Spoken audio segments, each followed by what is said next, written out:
अथ श्रीमन्नारायणीयम् अष्टादशं दशकं पृथुचरितवर्णनं चादस्य ध्रुवकुल एव तुङ्गकीर्तेः अङ्गस्य व्यजनिसुतः सवेन नामा तद्दोषौ व्यतितमतिः स राजवर्यः त्वत्पादे निहितमनावनङ्गधोऽभूत् पापोऽपि क्षितितलपालनाय वेनः पौराद्यैरुपनिहितः कठोरवीर्यः सर्वेभ्यो निजबलमेव सम्प्रशंसन् भूचक्रे तव यजनान्ययन्यरौत्सीत् सम्प्राप्ते हितकथनाय तापसौखे मत्तोऽन्यो भुवनपदर्न कश्चनेति त्वन्निन्दावचनपरो मुनीश्वरैस्तैः शापाग्नौ शलभदशामनायिवेनः तन्नाशात् खलजनभीरुकैर्मुनीन्द्रैः तन्मात्रा चिरपरिरक्षिते तदङ्के त्यक्ताघे परिमथिता दधोरुदण्डात् दोर्दण्डे परिमथिते त्वमाविरासीः विख्यातः पृथुरितितापसोपदुष्टैः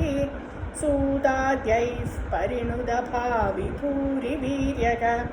वेनार्त्या कबलितसम्पदन् धरित्रीम् आक्रान्तान् निजधनुषा समामकाशीः भूयस्तान् निजकुलमुख्यवत्सयुक्तैः देवाद्यैः समुचितचारुभाजनेषु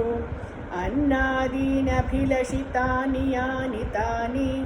स्वच्छन्दं सुरभितनो मधुदुहस्त्वम् आत्मानै यजति मखैस्त्वयि त्रिधामन् आरब्धे शतमवाजिमेधयागे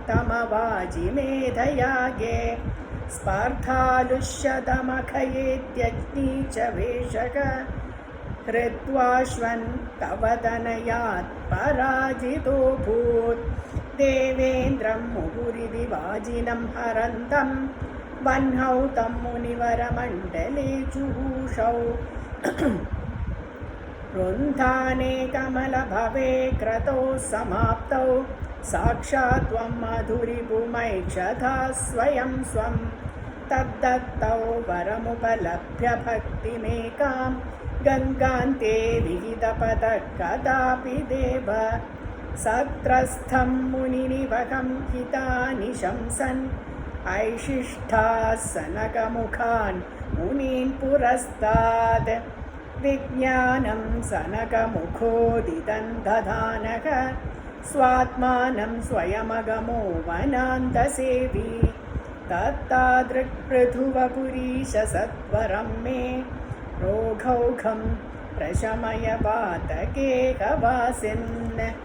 नारायणाखिलगुरो भगवन्नमस्ते नारायणाखिलगुरो भगवन्नमस्ते।